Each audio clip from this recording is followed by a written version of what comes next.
I'm from the Same place as trap music, this that first react music. They can't hold me back, I'm feeling good cause I'm black music. Can't nobody touch.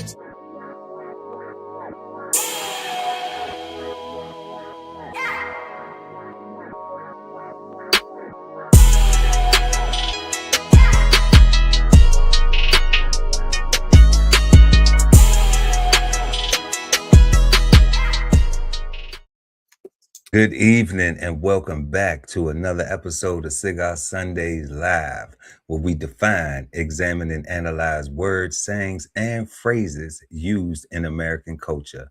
And tonight, we will be smoking on the word motivation. So grab your thinking caps and get ready to smoke on words with two big nerds, myself, Chef Earl Pearl at DBCHEFTV, and the God, Ali Dawood L at BK Farm. And we are the Cigarden Panel. Peace, God. How you feeling? Peace, guys. Y'all feeling pretty good. You know what I'm saying? It's stormy weather's out here, but we making it through the storm, right? Like we got ourselves in. We are batting down, so we good to go, man. How about you? What you got going on? Same thing, God. You know, just thankful for another day as always. Just trying to be positive, productive, peaceful, motivated, dedicated, and just being thankful, always thankful, because it's a lot of player hateration going on out here. Oh yeah, a lot of pocket watching, a lot of hate. A lot of hate, you know what I'm saying? Like the hate is unbelievable. You know what I'm saying? It's unbelievable. But but I believe you doing something right if you got some haters. I'm gonna go with the Cat Williams said, like you got something right. You doing something right if you got some haters. So to those haters, and those congratulators, y'all, make sure to smash that like button and also subscribe to the channel and hit the notification bell so when we go live, you never miss an episode of Cigar Sundays Live. Also, head on over to www.bksoulfarm.com and pick up your copy of 10-16-160 Self-Sustainability by Ali Dawood L at BK Soul Farm. Link is in the description. Also, don't forget, we got same great ribs, next level flavor, Ribs on the Run 2.0, bold flavor, made to go, real ribs, real flavor, real good. Perfect for events, parties, catering, and more. You can contact them at 984-331-6946, or just go ahead and scan that QR code to get you in that Ribs on the Run 2.0 mode. And then, y'all, one more time before we done, y'all, head on over to DBCHEFTV on YouTube and subscribe. We're giving away $100 each and every third Sunday live right here on Cigar Sundays. And we want you to be one of those lucky winners. But what you got to do is you got to subscribe to DBCHEFTV on YouTube. Put your name in the hat. We're going to show love to y'all a little bit because y'all showing love to us. All right. So good luck to everybody. And go ahead and subscribe, y'all. And then don't forget, you can kick it with us on Kick.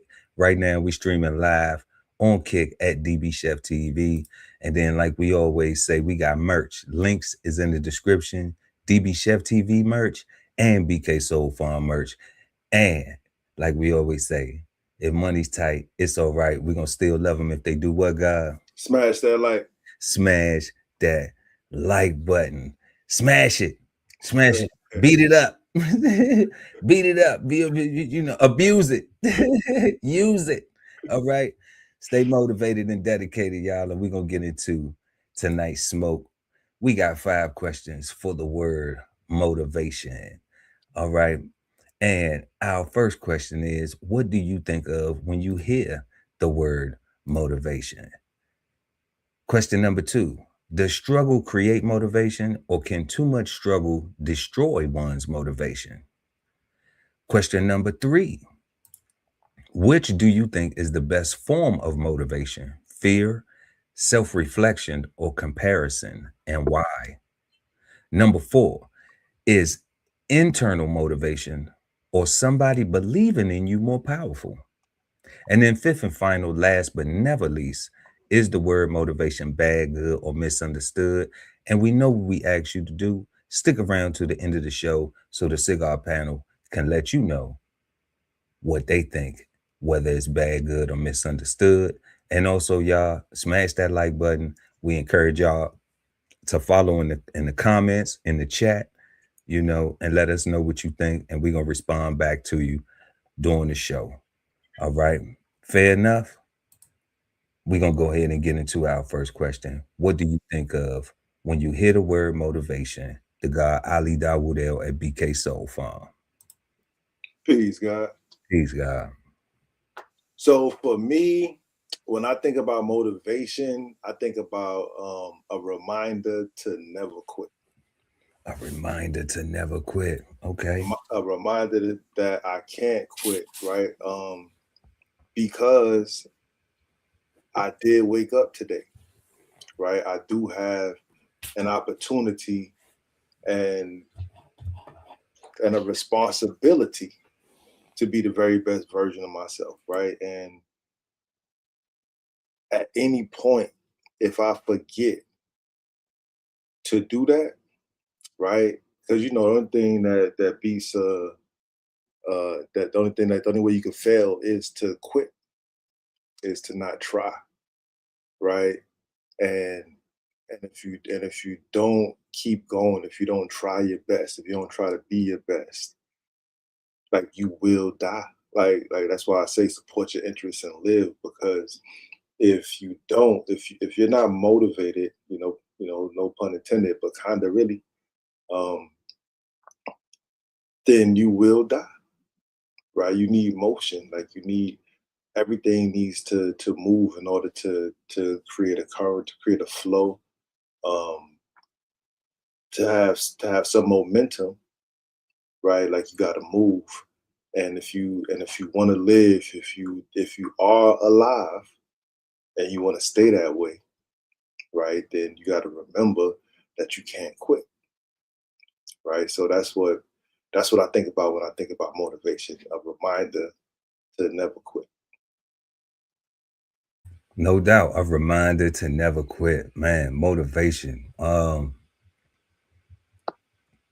We answered our first question, y'all. What do you think of when you hear the word motivation? Self-determination. Self-determination. I got introduced to that word through celebrating Kwanzaa. Shout out to Nana V. Hey, shout out. And having, being an athlete and different forms of motivation in that realm, being in playing team sports. Let me say playing team sports. You have a coach in that environment, and they're saying different things, and you have different coaches that have different styles, and you learn that when you playing for different teams and coming up and stuff like that. But when I looked at it as a whole, it was, how bad do I want it? How bad am I determined to be able to get to that whatever the goal is? So self-determination was the main thing that stood out to me. Like when I think of motivation, like it doesn't even, I don't even think of, I think of how we got there, the teaching, because we have, we humans, we gotta be taught everything. But then it's like, okay, well, what about when you by yourself and you don't have no teacher? What about when it's all on you? What about when you have all of the tools, but you just, like now it's just like, okay, here go the tools, put it together. What am I going to do? Am I determined enough? Or do I need somebody to say, you could do it, you could do it? Like I saw that in my youth. And I think in developing, you needed that. But as you become an adult, like if you still need that, then like it's a you haven't fully, you're not an adult, you're just an older person, because the maturity is not there for you to say, I need to survive. I need to be self-determined. I need to make sure that whatever this is, that I'm doing it right, that I get it right, and I keep it right. Or I need to at least try. And no matter if I failed the first time, you know, that's just you gotta run that back. Yeah, just part of the learning curve. Like, I wasn't supposed to get it right the first time because it was new to me, you know. So this is part of that learning experience. And what I got to do now is I got to keep learning so I can get it so I can get that success. So I can get it to feel like, yeah, so I can feel good about it. So, you know, that's what I think of when I hear the word motivation, self-determination. Word. Shout out to Dr. Mo in the building. Peace, power, and profit. Peace. For sure. We appreciate you for pulling up. Yeah, y'all let us know what you think of when you hear the word motivation. And what we're gonna do now is we're gonna pull up the definition like we always do, you know, because you just heard us exchange our meanings of it or what we think of when we hear it, but that don't mean we right, y'all. That don't mean we right. Well, we gonna find out tonight. All right, we definitely gonna find out tonight, and we're gonna go ahead and add this definition up here so we can get to it. So we got motivation, and we are using the Merriam-Webster dictionary. All right, online, y'all, merriam-websterdictionary.com, dictionary/motivation, and we get the act or process of giving someone a reason for doing something. The act or process of motivating someone. Then we got 1B, the condition of being eager to act or work, the condition of being motivated. Then we got 2, a motivating force, a stimulus or influence, incentive, a drive. Okay. And yeah, that's all they're giving us on it right there. The active process of giving someone a reason for doing something, the active process of motivating someone, all right, the condition of being eager to act or work, the condition of being motivated, a motivating force, a stimulus or influence, incentive, drive. What you think about that, God? Yeah, I think that's all powerful, right? Like, I think you can't be lazy or you will die. Like, you will not get what you're looking for or anything if you don't have a reason to do something, right? If you don't act, you know, if you're not eager, right? If you don't have any like, can you imagine not having any incentives or any drive at all? You talking about being a bum? Nah. Nah, I can't even. Nah. I just can't. Nah. Just, and people need to, you know, we live in a very sensitive world. So what I'll say is that I'm not talking about a homeless veteran who's traumatized. I'm not talking about a homeless person who has tried and tried again, and now they just accepting being homeless because, you know, we talking about people who just are comfortable with cutting corners, trying to get, you know, all the glory and do minimal to none of the work. You know, we talking about people that want everybody else to have compassion for their situations, and they're doing their least to try to, you know, at least meet the standards.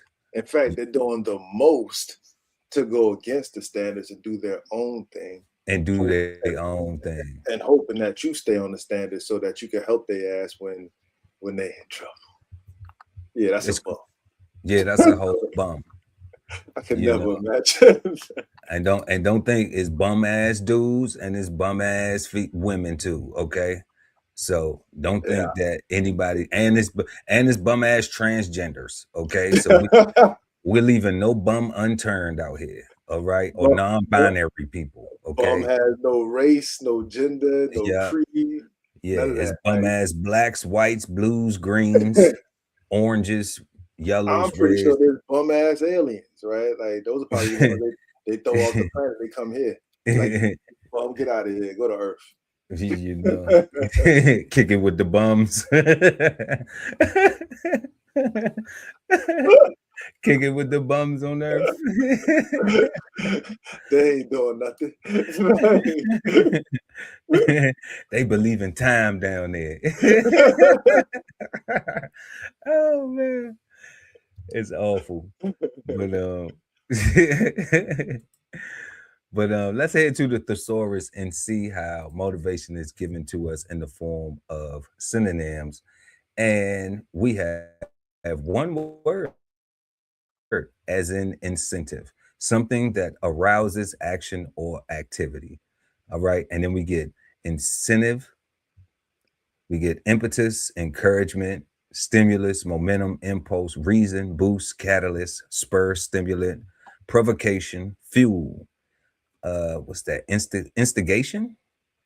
Yeah. Is that instigation? Yeast. Yeast helped the bread rise. I just made some pizza the other night. It was fun. It was phenomenal. I took the flour, threw the yeast in there with the sugar, the salt, mixed it up, put it in the garage, put the in my wife's cake thing, and it rose right. It was perfect. Came in here. I ain't had no rolling pin. I gotta give me a rolling pin off of Amazon, but I made do with the Yeti bottle. You know what I'm saying? I improvised. You know, just put a little flour on my Yeti and rolled it out, boom, boom, and it was good. Dressed it up, man. Some of the best pizza. I could do a little bit better on my crust. I gotta get my crust game up. But yeah, it was, and it wasn't yeasty. That's okay. But yeah, we got the motive, goad, cause, incitement, shot in the arm. Wow, shot in the arm. I mean, that's an incentive. That definitely produces an incentive. That shot in the arm did producing. We just seen a whole pandemic go down with the shot in the arm was producing a lot of motivation for a lot of stuff, right? You know, ain't that the truth? All right. Then we got incitation. Is that right? Incitation? Incitation? Incitation? Incitation. Yeah, incitation. Okay. Consideration, inducement, invitation, spark, grounds, and okay, go ahead. Yeah. Antecedent. Yeah. Antecedent. We got occasion and the catalyzer. Any of these stand out to you guys in motivation? All of them, like it's pretty clear, God. Like what you gonna do? Like, you know, what the old folks used to say, you gonna shit or get off the pot. Mm-hmm. Right, like I should have said that. I forgot about that. You know, they don't like what the old folks say though no more because the old folks ain't get it right. You know, right? Yeah, you know, because the young folks know better than the old folks, even though the old folks is winning. Facts. the old folks ain't running around saying it ain't no jobs. The old folks ain't running around saying it ain't this and then it ain't that. You know, so I don't know. I don't know either, God. Nah, I think all this is dope, and I think it all speaks to what we was talking about, right? Like you just can't be no bum. You just can't be a bum. Stay motivated, right? Like you just gotta at least want to live, right? Like and that alone should fuel you, should spur something in you. Should be enough reason to go to work, go to school, brush your teeth, wash your face. You know what I'm saying? Like, you should want to eat well. You know, you should want to live well. I would think, but if somebody else is gonna pick up the slack for you to be a bum, a bum gonna be a bum. I just had that conversation with a family member, and they was asking about people giving, and about family members borrowing, right? Like people calling you and be like, "Hey, can I borrow this?" Because they think you got it. Yeah. whether you have it or not. You know what I'm saying? It's just like, why do you think I have it? You know, why do you think Because they've been following you on social media, guy, and they know. like, because I'm posting videos with, you know, with You're a 50-60 superstar. with 50-60 views. Like, You post a lot though, so you're a star, like you uh, famous. I just want to know, are they subscribed to the channel? You know, help me get there, you know, before you Or start at hating. least are you sharing it? You know, sharing, are you smashing the like button? Probably not. They probably just looking as mofos. Mofo. Yeah. Yeah. You know, so, you know, whatever. Keep on watching. You know what I'm saying? Do we look good, mama? I'm on TV, baby. We looking good. You know, we got good skin looking good, teeth looking good, like it should. All right. I'm motivated, right? So Definitely. end of the day, God, what our conversation was about was how um when you are a person and you do give and you have compassion because you have a family, and when that family is calling you, it's just like you do have a good heart, so you like at the end of the day you like, damn, I knew I could have helped them, why I didn't.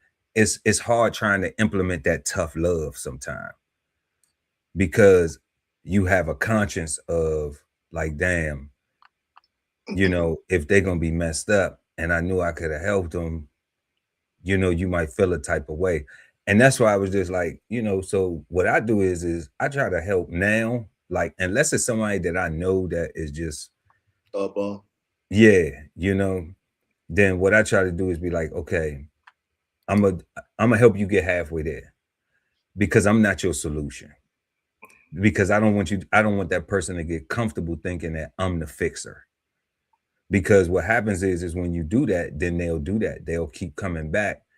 And that's what I was explaining to my family member having a conversation, is that what we create being a giver is a person we enable the bumism. Yeah. We enable the lack of motivation, because what happens is they don't try to figure out their own problems and get a solution. They'll feel like, okay, well, I just call you and you will fix it. Because that's their solution.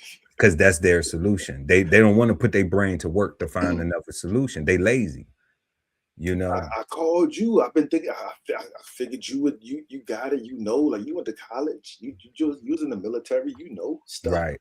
And what I said is like, and then when you keep giving, then you're supporting that.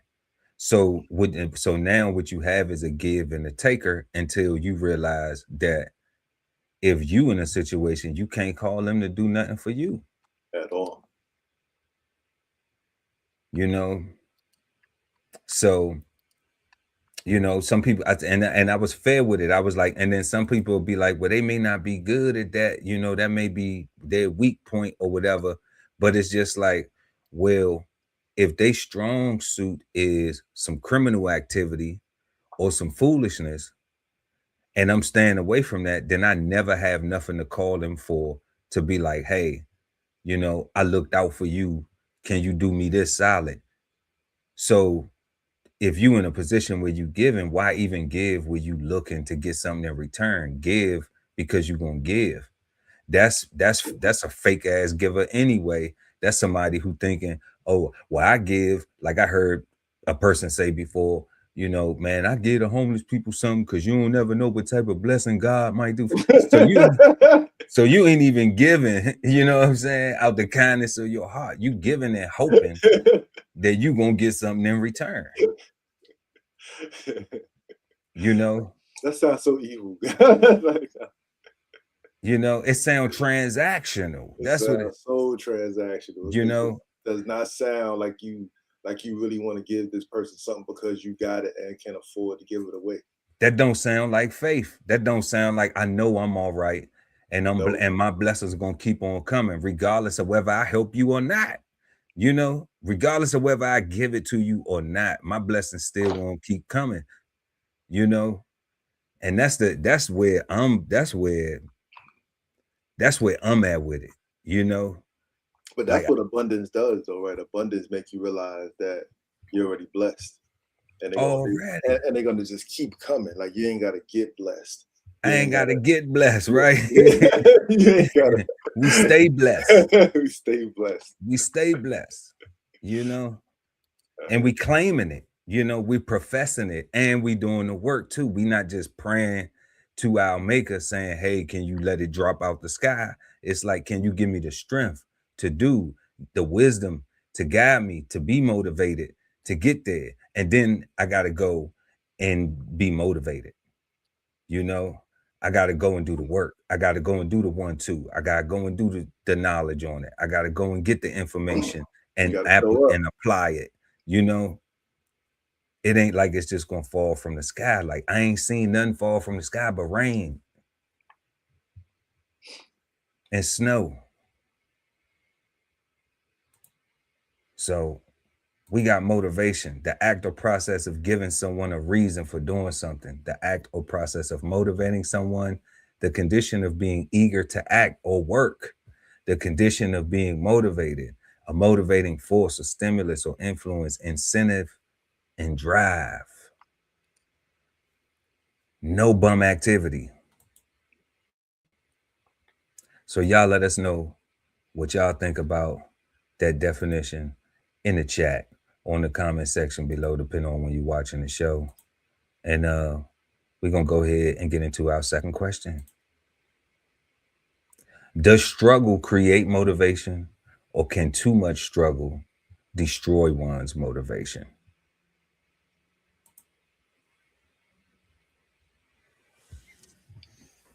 I think struggle definitely creates motivation, right? Because you 100% got a problem to resolve, right? Like you got a whole hurdle that you have to overcome. Do I think that too much struggle though could take away motivation or destroy motivation? Destroy motivation. I think only if you are a bum, right? I think if you are leaning into your bum era and leaning into your bum era. No, so like I love it. Yeah, seriously, yeah. Lean into that bum. And you know, I love that guy because I can't wait. I can't wait to sit back and talk about somebody and be like, they leaning into their bum era right now. That's all they doing. You know what I'm saying? I can't wait to do it for real. Like I ain't above it. I'm not above it. Like I said, I definitely think struggle creates motivation because you have a problem that you have to solve, and every adult, like we have to be problem solvers, especially as men. We have to problem solve, right? But if you have too much struggle and you have the spirit of giving up, right? If you have the spirit of give up, there could be such a thing as too much struggle, right? And I think that a lot of people give up not because it's too much struggle, but I think because they be comparing themselves to other people too much, and it's like that person is handling life better than me, so I should just give up if I can't do it like they doing it. Instead of doing as many push-ups as your arms could handle until you can get stronger, the next day or however it goes, however long it takes for you to get stronger. Like you just do what you can do and just keep surviving in your own lane.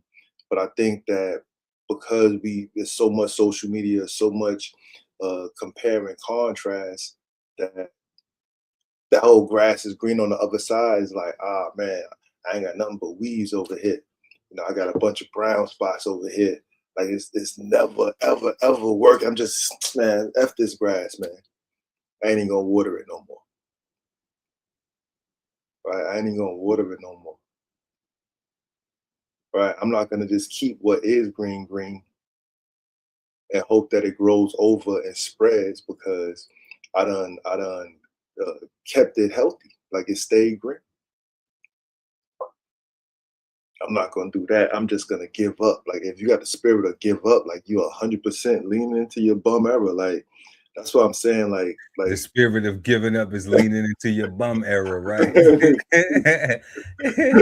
Hey man, hey, I told you we're gonna come out with a Cigar Sundays dictionary, y'all. I'm telling y'all, you know, we writing this stuff down. I'm telling you, we're gonna go back through all the tapes and get all these cliches and colloquialisms, and I'm telling you, leaning into your bum era, you know, giving up. Right.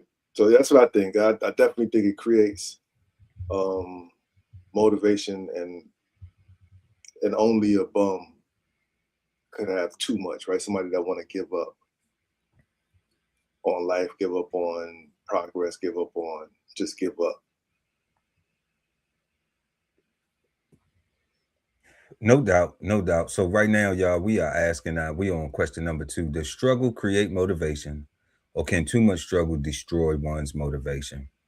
2-part question, y'all. Does struggle create motivation? Man, I think it can. I don't always think it does. I think when people lean into the bum era, the giving up thing, that's accurate.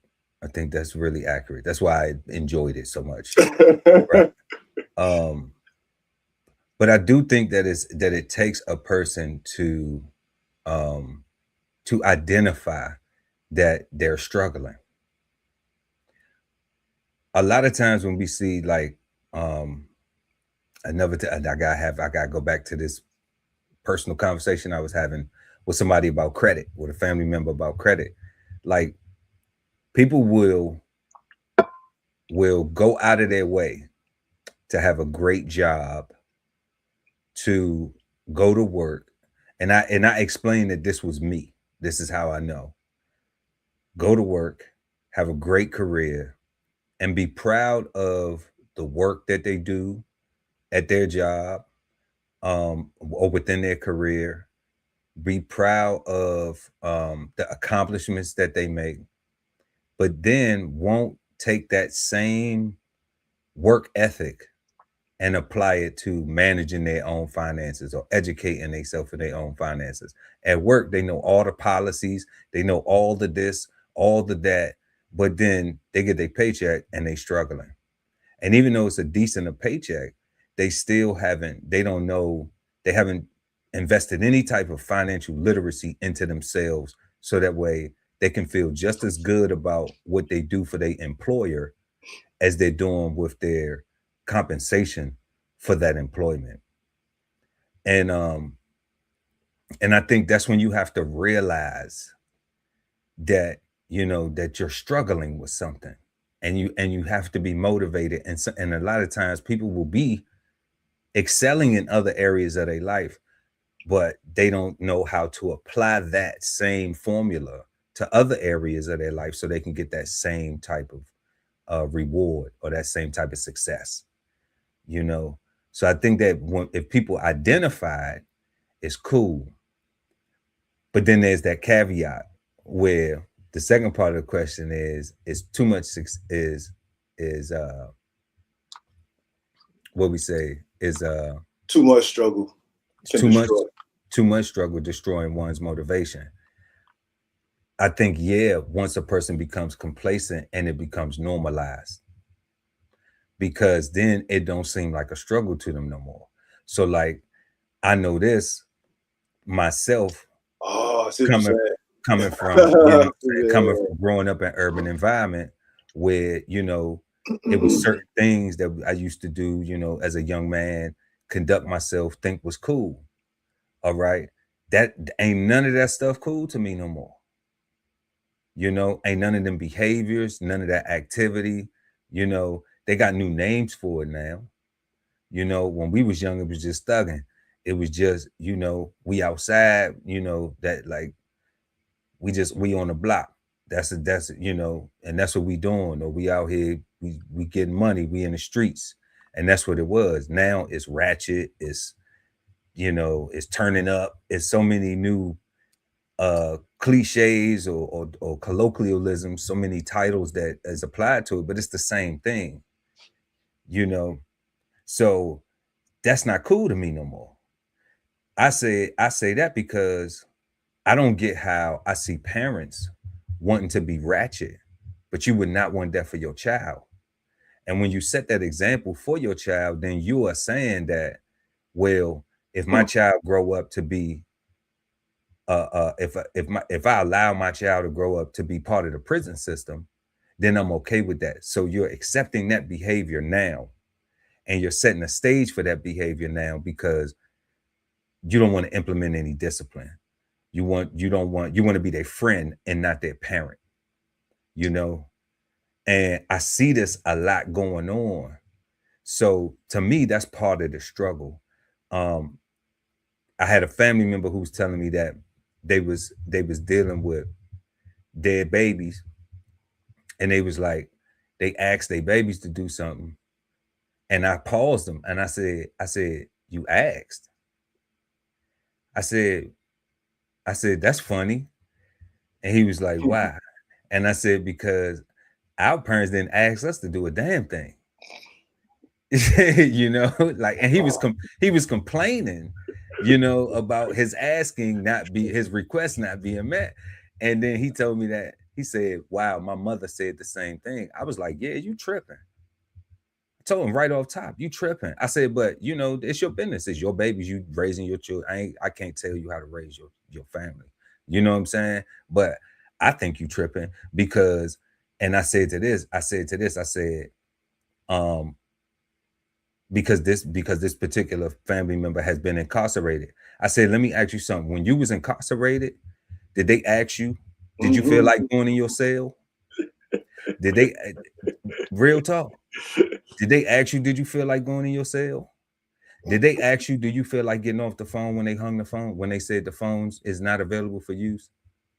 Did they ask you, are you still hungry when the child line wasn't open and you couldn't you couldn't eat as you wanted to? Matter of fact, did they ask you, did you want the commissary open so you could go shop when you felt like it? Did they ask you any of that? So if you ain't gonna be the one to establish the difference, then don't be upset when they go through that same thing. And now it's the white man or it's the system or whatever it is that you allowed as a parent because you wanted to ask. When in real life, it ain't gonna be no asking. It's gonna be consequences and repercussions for your actions. Okay. So I do think people, you know, lose motivation because they okay to struggle. They okay, and we talking about struggling with, they lose the motivation because they okay with struggling with certain things. Correct. You know, because you made a good point. Like you can be excelling on other aspects of your life and a total bum in this area right here. Right. And that's important, right? Like we ain't necessarily talking about, again, we ain't talking about homeless people, right? Like we talking about characteristics and character traits, right? And when you have a whole problem that you just choose not to address for whatever reason, right? Even if you think the reason is a good reason, right? Like you still gotta acknowledge the choices that you make and live with that, right? Like, because even with the family member, right? Like gentle parenting ain't a problem until you start complaining about it. Facts. And that's complaining. And that's why I said, like, okay, well, you complain about it, so it's a problem. You know, right? It's cool until you start complaining about it. Once right. you start complaining about it, then okay, this sounds like a problem, right? But do you? But don't complain about it to me. And because I ain't gonna lie to you. Nah, like, because we both as grown men now, all right, made mistakes in our youth, right? We've been fortunate enough to be here. You know, he did some time, things like that, right? Okay. But at the end of the day, we still are gonna be held accountable to the same things that if them babies go out there and they mess up, they got to sell for them just like they got to sell for us. Okay. So if you know better, then why you don't teach them better, and why you don't demand better and allow yourself to be the bad guy? You know what I'm saying? Because if you the bad guy and you providing everything when it's time to go school shopping, when it's daddy, I need this, when it's daddy, I need that, when it's daddy, I need this, and daddy, they don't think of you as the bad guy. They not responding to your acts. And did you still not? Was it a consequence? Did they not get what they wanted for school? Did they not give it the is there any extracurricular activities that's cut off? Is there any this, that? Is there any consequence? Well, if it ain't no consequence, then just like anybody else, they're gonna be like, well, shit, I ain't getting in trouble for it. So they're gonna keep on doing it. But you're teaching that behavior. You're encouraging that behavior because you're not setting a standard. You know, and I said, I'm just sharing that with you because you complaining to me about it. to me. To me. Somebody else may say, well, you got to let kids be kids. That's a person that don't want to discipline their children at all. You know, that because there's a difference between allowing the children to explore and be, you know, and be kids, but then when they breaking rules and stuff like that, that's not good. Okay, it's supposed to be some type of structure to that, allowing children to be children. It's not when you hearing that they breaking rules and they doing stuff they ain't supposed to be doing. Okay, it's gonna be kids. Nah, because if the police get involved, then guess what? The law is gonna be the law, right? The police gonna be the police, right? But if we are practicing, don't give a reason instead of now you do something and everybody want to act like it's not that serious, but then the laws don't treat it like it's not that serious and they prosecuting to the full extent of the law. Then guess what happens? Now who looking stupid? Who looking stupid? Willie Love. Yeah. You know, and we don't ever want to look stupid. When did looking stupid become cool? Why are we not looking at that as that's looking stupid and that's not cool? You said, when did looking stupid become cool? I would say World Star. World Star? You might be on to something. Looking stupid became cool. World Star. Oh man, shout out to World Star Hip Hop, man. I used to go in there and watch stupid stuff. Yeah, so that's what I thought about it. Keep it a buck. I used to go in there and watch stupid stuff. But y'all let us know, does struggle create motivation, or can too much struggle destroy one's motivation? Moving to question number 3, which do you think is the best form of motivation? Fear, self-reflection, or comparison, and why?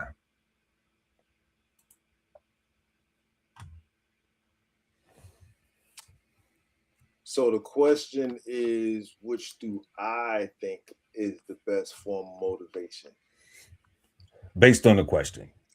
Yeah. So for Ali specifically, is definitely self-reflection. Self-reflection. Okay. I always have to be able to be able to look in the mirror with my eyes closed and still be able to see my face. Say that right again, bro. Right, like that's a practice that I practice, just to keep myself in check, just to make sure that I am actually actively looking at myself, right, and not just saying the words, right. Like it's something that I actually practice. I go in the bathroom, stand in front of the mirror, turn the lights off. You know I'm looking at the mirror, close my eyes, and I try to see my face. I try to imagine my face, what I'm looking at, what I'm wearing, all that stuff, right? It's fun, right? That's for me, right? Like I like to be correct. I like to I don't like to be right, but I like to be one more time. Remember, one more time. I like to be correct. I like to be correct, not right. I don't want to be like right is cool, but I like to be correct. Correct. Right. So if I need to be corrected, right, correct me. Right. And for the most part, I don't even necessarily care how you corrected me if I'm incorrect? Like if I'm wrong, like fix me, goddamn. Like it's motivation, right? because I don't It's want a to. I it's a don't want to good get it look. wrong. It's saying you could get in trouble for this. You can get hurt. It's not You could safe. get hurt. You know what I'm saying? It's saying, yeah, it's like it's looking out for you. Correct. Right. Some dummies don't get that though, God. Dummies don't get that.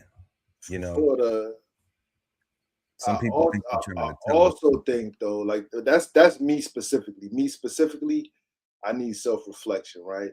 And while I'm thinking about that and thinking about myself, um, I think that there's a great deal of fear in that self-reflection, right? Like I'm scared to death of falling short, right? Of not having enough, of not doing enough, of any of my children or my dependents, be it my wife, my grandchildren, my brother, somebody that needs something from me, and I just don't have it because I fell short,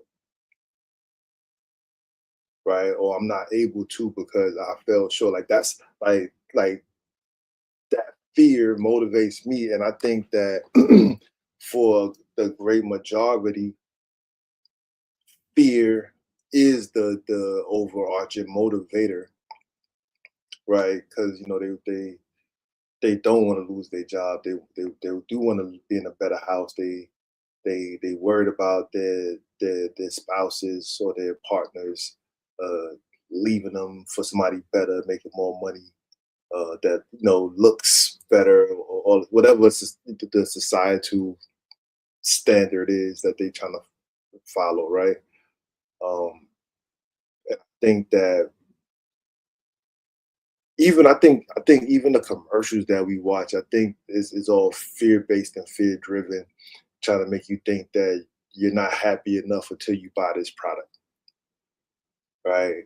Like you got to improve your life, because you don't want to be left out because everybody else got this. You can't be, you don't want to be the one that the only odd duck that's not wearing the latest and greatest, and what they had on the commercial. I think that they use fear um to motivate the best.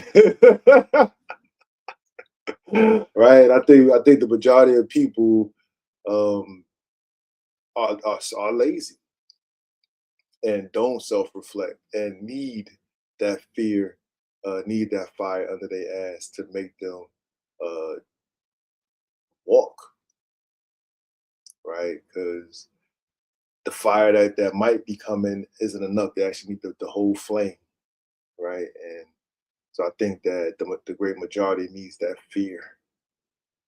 But again, for me, self-reflection, but I think the great majority is definitely fear driven. That's what I got. Fear driven, no doubt. Um, y'all let us know, y'all. We on question number 3. What do you think is the best form of motivation? Fear, self-reflection, or comparison? Um, man, out of the 3, God, um, I'm definitely going with individually, um, self-reflection, but I like all 3. Okay, the self-reflection, I'm right there with you. Um, I look at the self-reflection like the learning lessons. Where can I, how you always say on Instagram, y'all can follow BK Soul Farm on IG. Link is in the description. The guy always says we have another day to be the best version of ourselves. And the only way that I can be a better version of myself than I was yesterday is to self-reflect on what I did yesterday, on the person that I was, on my actions, on my interactions, on every level. Okay.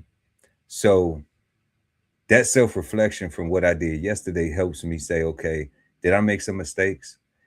Did I learn some things? Did I prepare for some stuff for tomorrow? Did it it allows me to have this whole self checklist to be able to go through and make sure that I'm checking off all these boxes. The fear is, then I move to the fear. The fear, I agree, is like, I never want to be broke ever again. Ever again. I'm scared to death of that shit, bro. You know, scared. I'm allergic to broke. Claustrophobic of broke. You know, terrified, petrified. Like, I don't fear death, but I fear being broke. Real talk. You know, so I'm just like, that is number one motivation, you know, like a motivational tool. And then comparison as well, because I look at comparison not in a jealousy type of way. When I compare, I say, am I doing the best? Am I being the best version of myself that I could be? Because see, I get motivated seeing other people winning. I'm not a hater. That's true too. You know, that's true too. Like I hate on dumb stuff. You know, so I am a hater in that way. Like, if you're doing something stupid or something that's ignorant, something that don't make, that's something that's just like, you probably know better, but then you maybe you don't. You know what I'm saying? You should though. You know, but you should though. Then yeah, I'm gonna hate on that because it's not beneficial to nobody. You know, and like I just hate, you know what I'm saying, people who don't add to the environment in a positive way. You know, like, if the environment is better than where we came from, let's make it better. Let's strive to make it better. Let's not strive to bring the hood to Hollywood. You know what I'm saying? Unless we shooting a film, you know, for real. Like, if not, then it's supposed to be up from here, and like we keep going up. So I hate on stuff like that, you know, because I came from that. And it's not that I haven't turned my back on none of my friends, you know, that still are in love with the struggle. But I have set a new standard of just like, I'm not going to come kick it with you because I don't participate in the same things that you do. You can come kick it with me because when you come kick it with me, I'm in a whole different environment that ain't going to be dealing with none of that foolishness. So, and it's safer for me because I can have control over it.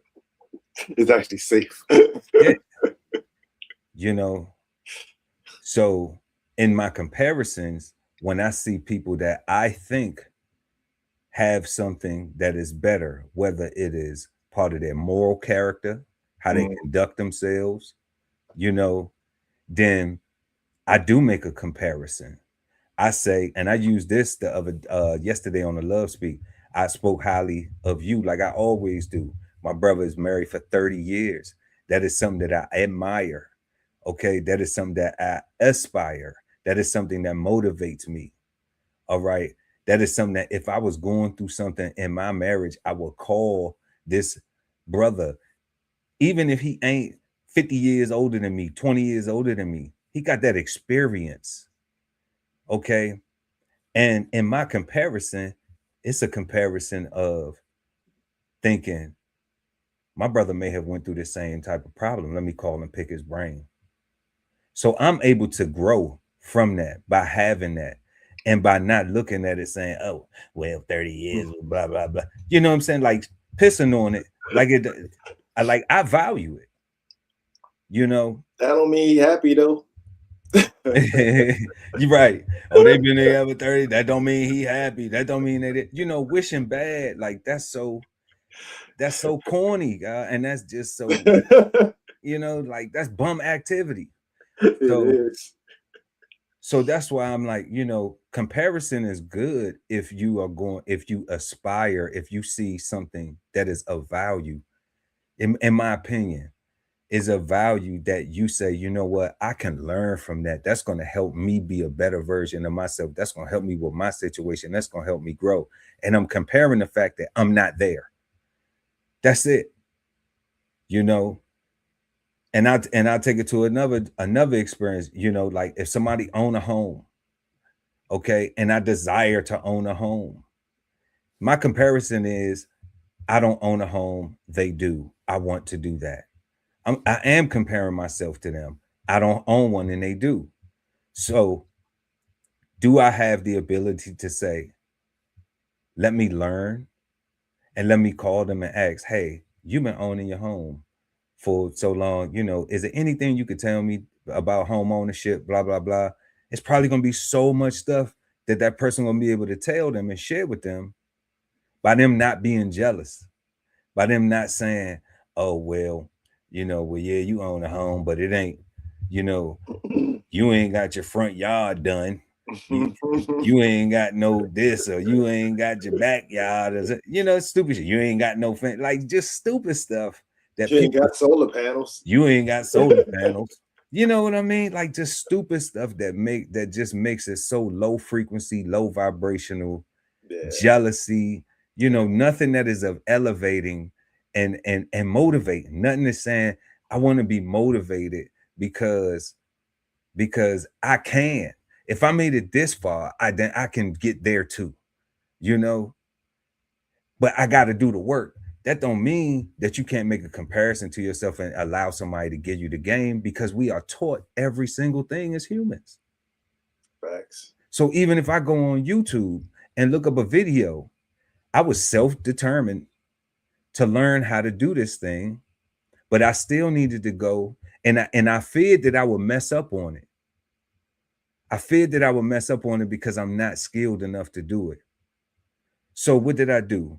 I compared myself to the person on the YouTube video who is more skilled than I am, because I'm less skilled, and I watched what they did, and then I took my time and I ended up doing the same thing because of the self-determination, the fear, and the comparison. Put them all in the box, and I was motivated to get that project done. And then I could stand back and look at and say, look at me, look what you did. Because you did it. You did it. Look what you did. You got that done. And you took all these things that we would demonize, fear. You took except for the self-reflection, that's the positive, but you took that positive and you took them to them comparison things, and you know, it's positive if you're not a bum. And it's positive if you're not a bum, right? Yeah. And you said, I'm gonna throw it in here and I'm gonna make this Molotov and we're gonna set it on fire and we're gonna be lit. You know? But that seems so difficult for people to do. That's why I love we do this, so we get to get this off. You know, we get to get this off. Like, have you ever thought about thinking about it like that way? Have people ever thought about thinking about it that way? You know, or are they trapped? Is their brain on freeze? Is it like they ate the slushy, the icy, and it's just like, ooh, and they just stuck on it. Just stuck on brain freeze. I can't, cat in the hat. Can't get back. You know? I don't know, God, but it's bad out here, God. You know, but that's what I think is the best form of motivation, the self-reflection, you know, but I think you got to put them all in the pot. I think that because when I saw this question, God, I was like, oh, wow, fear and comparison. I was like, oh, man, that's kind of, damn, we should be motivated from fear. Yeah, I guess if I'm thinking where I'm going to go with this. Like, I seen the hurricane, we both been in hurricanes and stuff. Yeah. And you like, well, you feared so you try to go get all of the milk, bread, and eggs. On land and at sea, actually. On land and at sea, so it's like you feel like, okay, well, you got the hurricanes, do you go and prepare for the French Toast Convention? That never happens. When the storm comes, everybody go buy the milk, bread, and eggs, like they having a French Toast Convention. But I never been invited, But and that was like with my friend. But then I'm just like, comparison though, like comparison is only negative if you hating on somebody. Correct.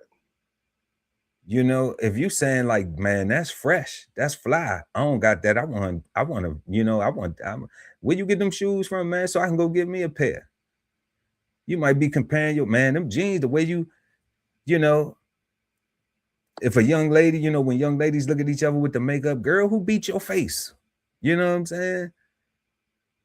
My makeup don't be that good. It's not hating. It's only hating if you comparing like, oh, she got this a whole pile of makeup on, like, you know what I'm saying? So comparison ain't negative all the time. It's just the user of it. Y'all let us know what y'all think in the comment section or the chat, depending on where you're watching this at. Moving to our question number 4. Is internal motivation or somebody believing in you more powerful? That's deep, right? So just recently, God, I discovered the difference, that there is a difference between joy and happiness, right? And I found out that joy is internal and happiness is external, right? So when I think about that, and I put it to this question, which is more powerful, you believing in yourself or somebody else believing in you? I think that we 100% live in a society that preaches pull yourself up by bootstraps, but it's all about likes, clicks, and views, and the numbers have it. It's all about the algorithm, right? So to me, happiness weighs more, right? Having your surroundings, the people that you're surrounded by, support you or believe in you or give you good words is more motivating than folks telling themselves that they are enough to accomplish what they need for themselves. I think for me personally, like, internal motivation is good enough because, see, I don't know, because a lot of my internal motivation is about providing, right? So, I am thinking about other people the whole time, right? So, um, and if those other people uh, uh, bellies are empty, then my happiness is impeded, right? So I need them to be squared away in order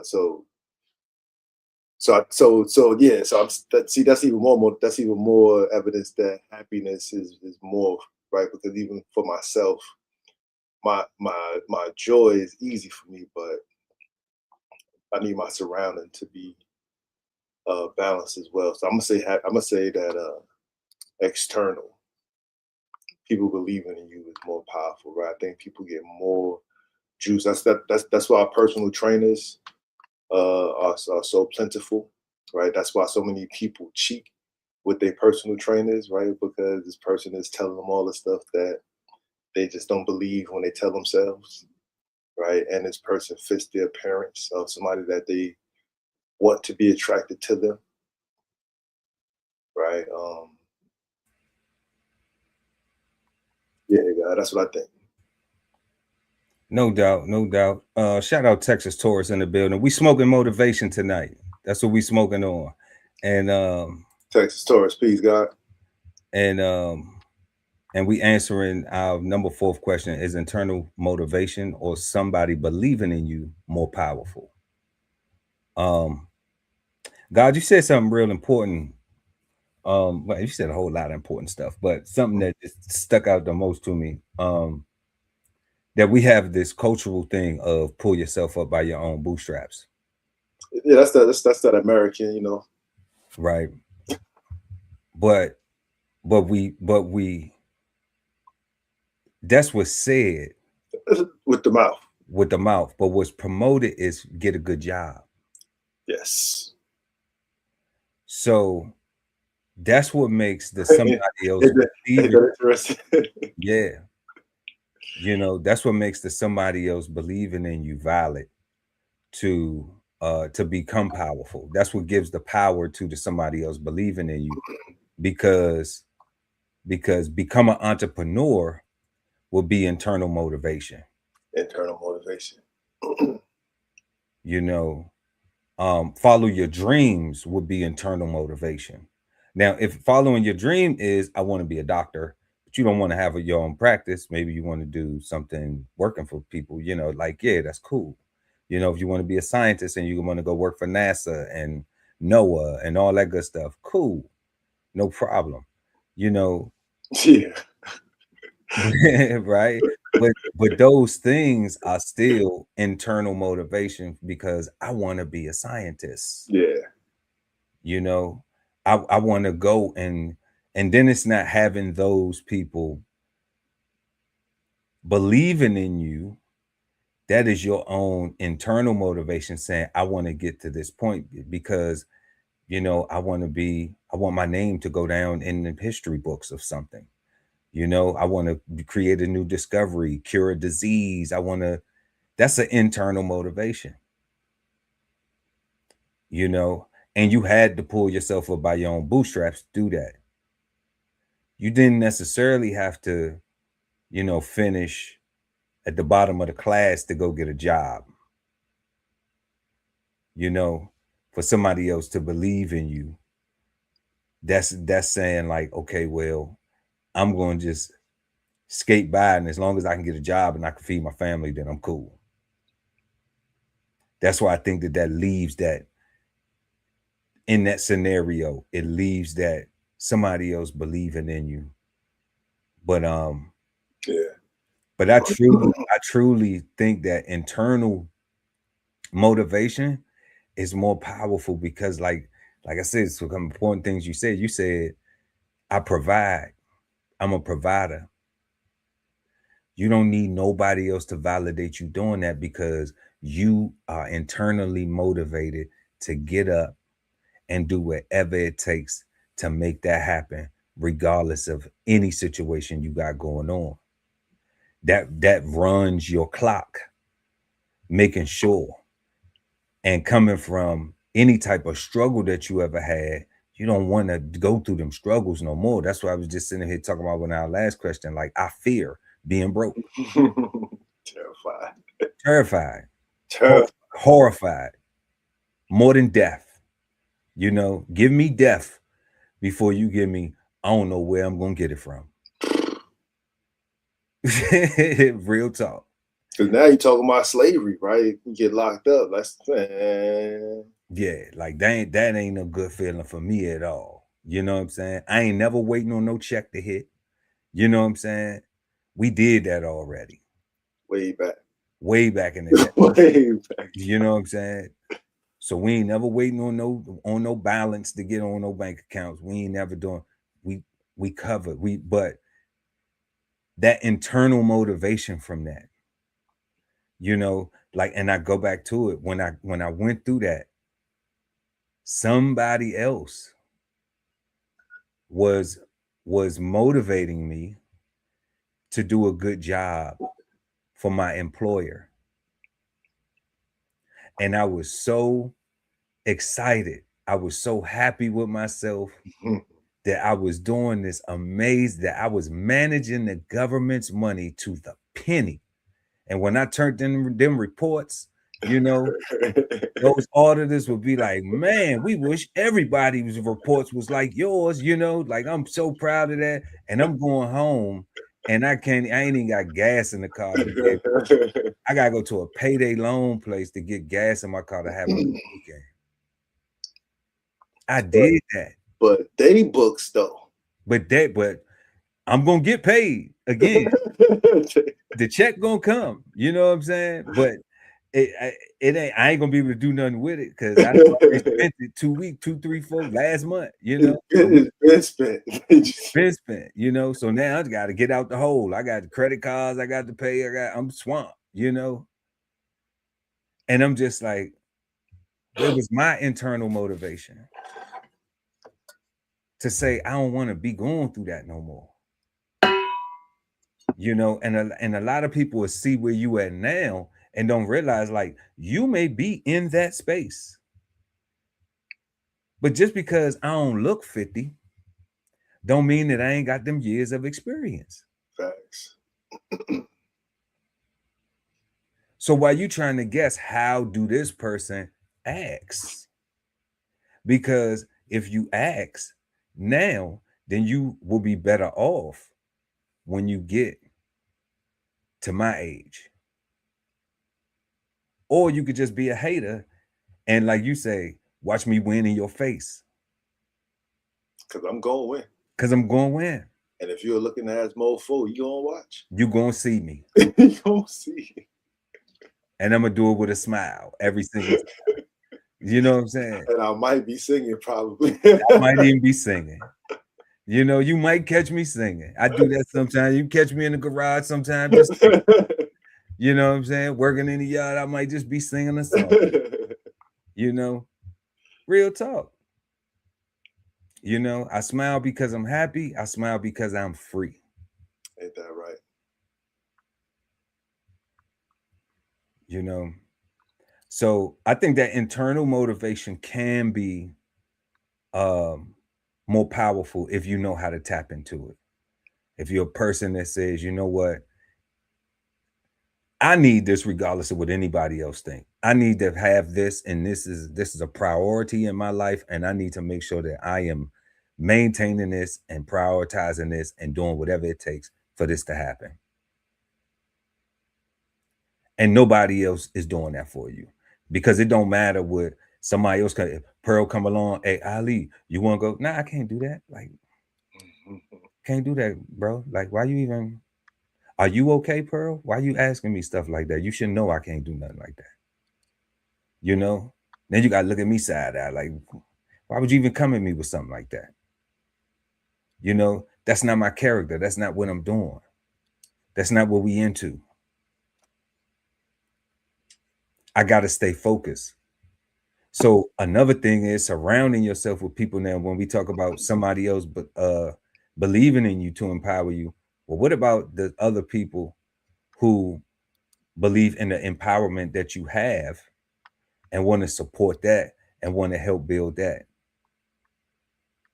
You know, because we look at it's two sides of it.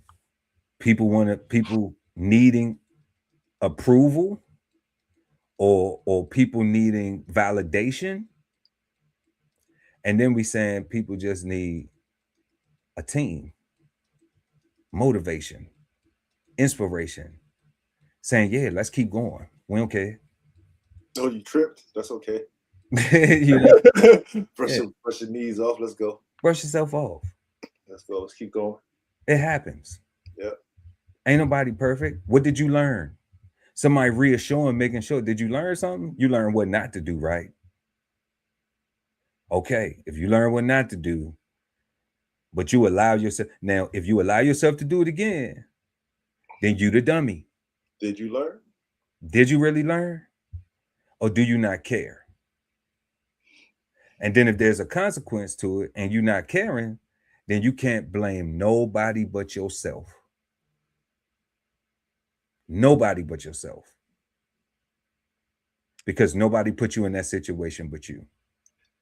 And that's why I don't like playing with those terms like YOLO and stuff like that, because while it sounds fun and it sounds cool and just trendy, like you'll actually trick yourself into saying F it.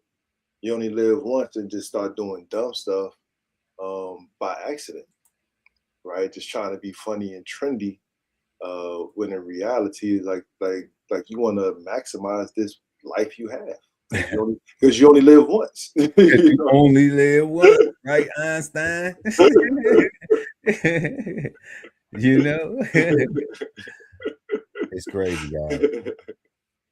It's great. It's super crazy, man. Shout out to everybody in the chat, man. We got Dr. Mo in there talking about they believe in time down there, right?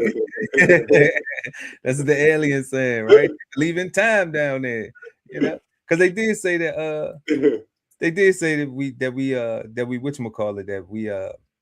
that people used to live, you know, in the biblical days. They said Moses was like what, 900 or something like that. Yeah.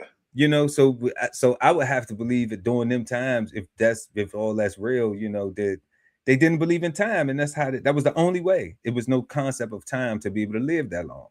You know, you had the sun up and sundown. So sun up, sundown. That's it. Don't nobody know what o'clock it is or none of that. You know, that's the only way. Now, if I didn't see the sun come up or go down, is it still the same day? Maybe not. Maybe you slept through it. That's what I'm saying, guys. So you gained another day. Like I was asleep. I was asleep. That's not my day. That's not yesterday. And psychologically, I'm like, nope, I missed the day. You know what I'm saying? I missed a couple of sunrises and a moonrise. So guess what? You know, you've been up for 5 days. I only been up for 3. I've only been up for 3 days. You know, and who knows if they celebrated birthday? When did the birthday cake get invented? You know, where we had to celebrate the birthday, where we had to acknowledge this is the day that you was born, you know? So I'm just thinking like, yeah, you know, we acknowledging time down here, and that's the reason probably why it feels so short. Shout out to Texas Tours 9271. He says, I'm new. Welcome to the show. We appreciate you popping up and rocking with us tonight, Texas Tours. We love to you too as well, and peace and all that good stuff, positivity and prosperity, you know. But yeah, we smoking on motivation, and we got Trayvell Austin in the building. Hey! Shout out to you too. You know, peace to you. We glad everybody done pulled up. So yeah, y'all let us know what y'all think of in the comment section. Is internal motivation or somebody believing in you more powerful? You know, we know everybody has their own opinion on it, like we do. We just exchanging insights, y'all. But we're curious to know what you think. And yeah, we respond to all the comments, even if it's in the live chat or it's in the comment section below, depending on when you're watching the show. We also ask you to please smash that like button, y'all. It helps us get this content in front of more beautiful people like y'all. A little thumbs up never help nobody on the side of the road. And that's all right.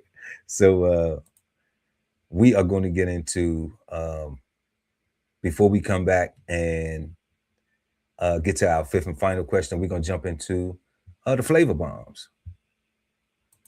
Flavor Bombs, presented to you by DBCHEFTV. So we got 3 flavor bombs tonight, y'all, as always. Number 1, Secret Service is cracking down on card skimming. A lot of scamming going on out there, and interesting news video, news clip, and we just want to help some people get informed to motivate y'all to you know, be a little bit more careful when you're going into these stores using your card, since we going digital so much, you know. Then we got number 2, y'all.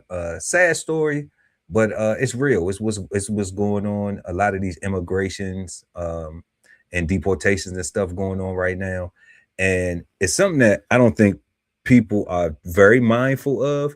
But when you have immigrants and people that come from other countries who don't have permanent status, they have children here. That's what that bill, that birth right bill was trying to curtail, the birthright citizenship bill to be exact. But this is what we're seeing from it. We see children being left behind after their parents are being deported.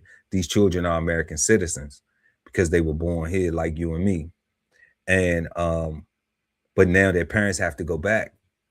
So we're gonna talk about that, check out that story, and then we're gonna head to a very eye-opening story, tragic. But we have a teacher that emotionally expressed his students can't read or write.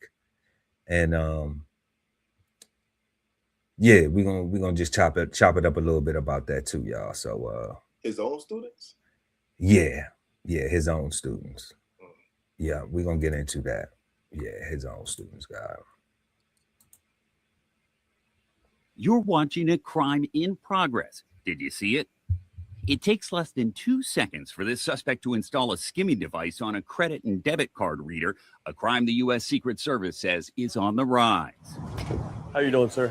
My name is Vince Porter. I work for Secret Service. Agents gave CBS News exclusive access as they conducted a skimmer sweep at hundreds of retailers across Los Angeles. How much money do these scammers get from each of these skimmers? It's believed they can get up to $1 million out of one of these devices.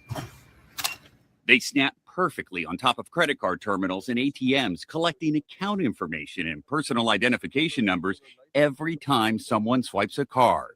We got one. Analyst Vince Porter spotted this one right away. But take a close look. It is very hard to tell. It's even got the holographic security sticker on there. This is actually a credit card skimmer here. And it's placed so securely, agents have to pry it off. Porter showed us the sophisticated miniature electronics hidden inside, including a wireless transmitter. Every time I go to one of them things, God, I always pull on it real hard. Yeah.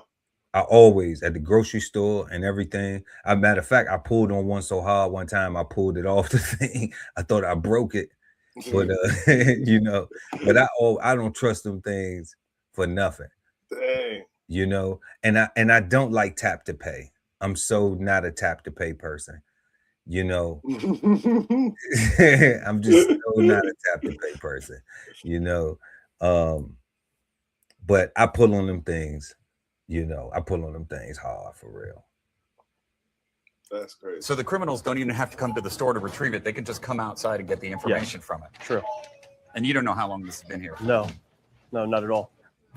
Since 2024, the Secret Service has removed what they say is just a fraction of them. 637 skimmers nationwide in operations like this one. Investigators say criminals often steal food assistance funds through so-called EBT cards, taxpayer money distributed to needy families.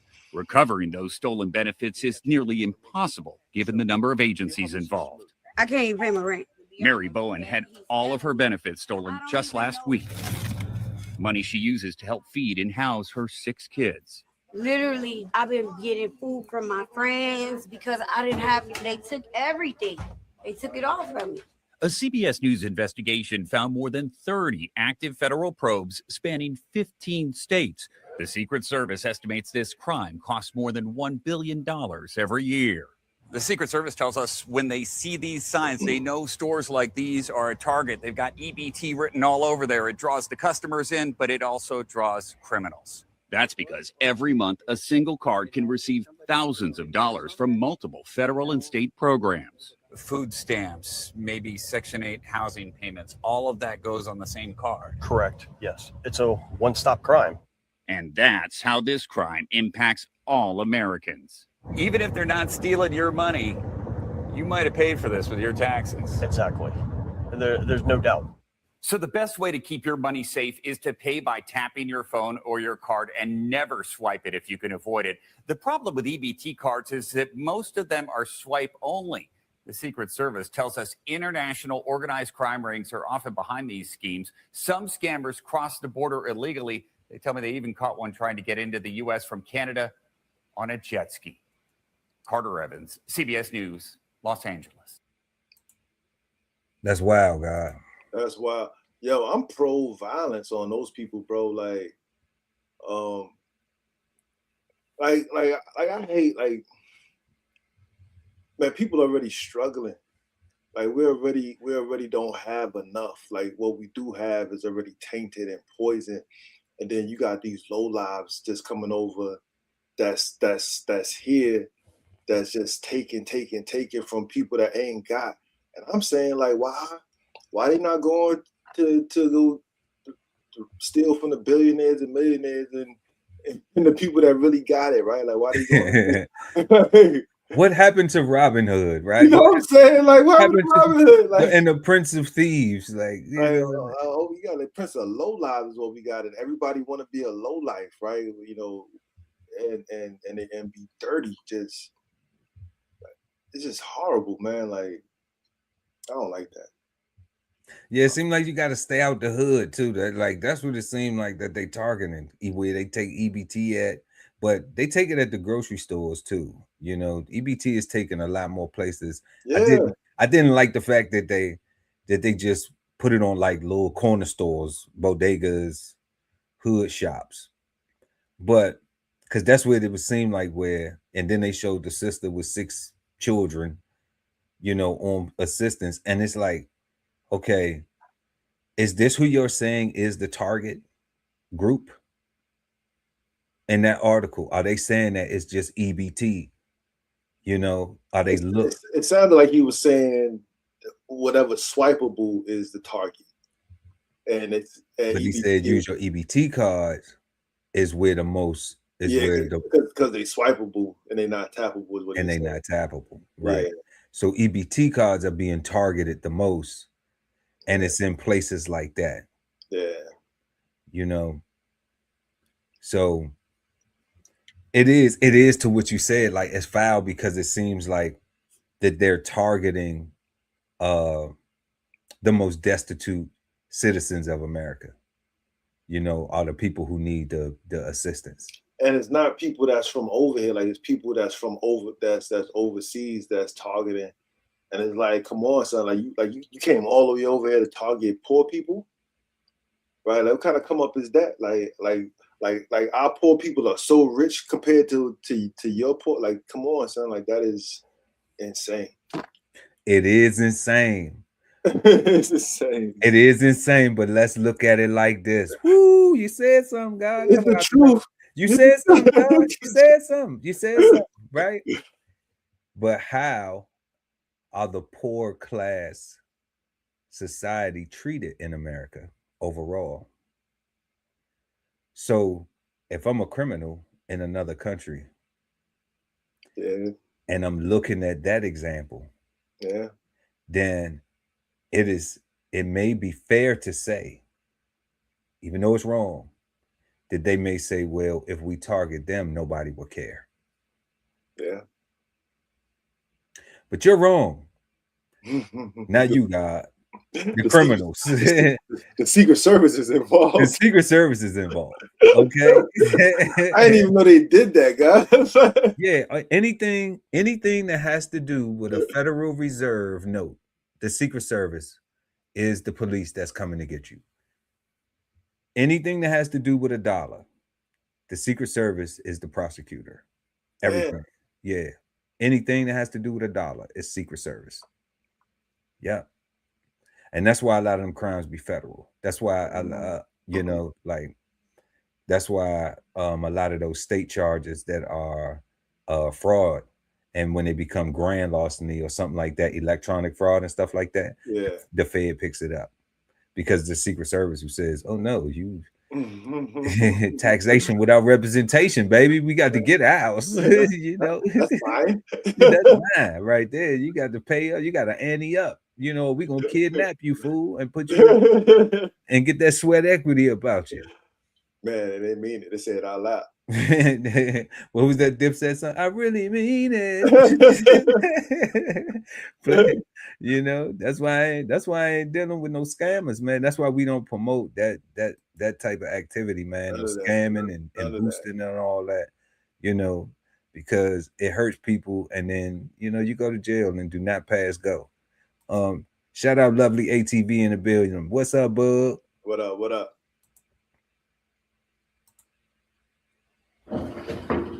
Two teenagers suddenly on their own. 19-year-old Dulce Zepeda left to cook and care for her 13-year-old sister Maria after their parents were deported. When we first met the girls in April, they were living alone in a Fort Worth apartment. Dulce suddenly forced to be a stand-in mom. You never know whenever is the last hug that you're going to have from your parents. You don't know. You never know how stressful and hard life it is without them. Their world changed in an instant last August when the family went back to school shopping at a Walmart in Burleson. ICE tells us Burleson police arrested the girl's mother, Daisy Munoz, for suspected shoplifting. The police department provided us only portions of the police report, saying the case is still under investigation. It lists suspected stolen items. Munoz tells us she and her husband just forgot about some items at the bottom of their cart and then tried to pay. The incident eventually landed them in ICE custody. The girls said goodbye in the store parking lot. Hugged me and told me to take care of my sister, take care of her, and she really loved me. And no matter what, just taking care of her because she was her little daughter, you know? After about 40 days, she says her parents were deported, leaving her to raise her sister, getting her to school on time while working at a Fort Worth McDonald's and selling her mother's jewelry, she says, to help cover the rent. The girls communicating with their mom in Honduras over video calls. What I want to know is, why is the case still open if they done deported them already? And how is that case still under investigation? Like, if they deported them already? You know, that's something that I'm just like, that really doesn't make sense to me. If they said that they locked them up, if the police came in and the reason why they had the interaction with law enforcement in the first place is because of suspected shoplifting, then they're already deported. Why is that even a case? Why would they even tell the news, oh yeah, the case is still under investigation? For what? Who they gonna charge? They don't even have nobody to charge, and the people already done got kicked out the country. They'll go get them and lock them up. They're gonna bring them back and put them on state charges for petty theft. and then redeport them again. And then redeport them again. It's wild work.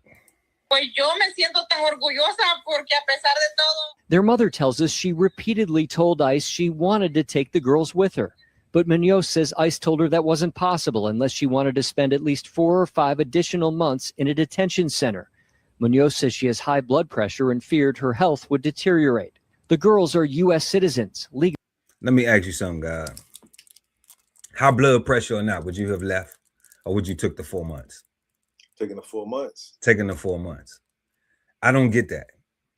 Yeah, I don't get none of this, God. Like, I'm confused how these little girls are U.S. citizens. They was born here. Their parents came here, and they never got TPS. I'm confused why their accents are so thick if they was born here. I'm confused why they ain't got no furniture in their house. Like that look like they wasn't living well here. Like they wasn't taking advantage of this opportunity, or I don't know. Like I got a bunch of.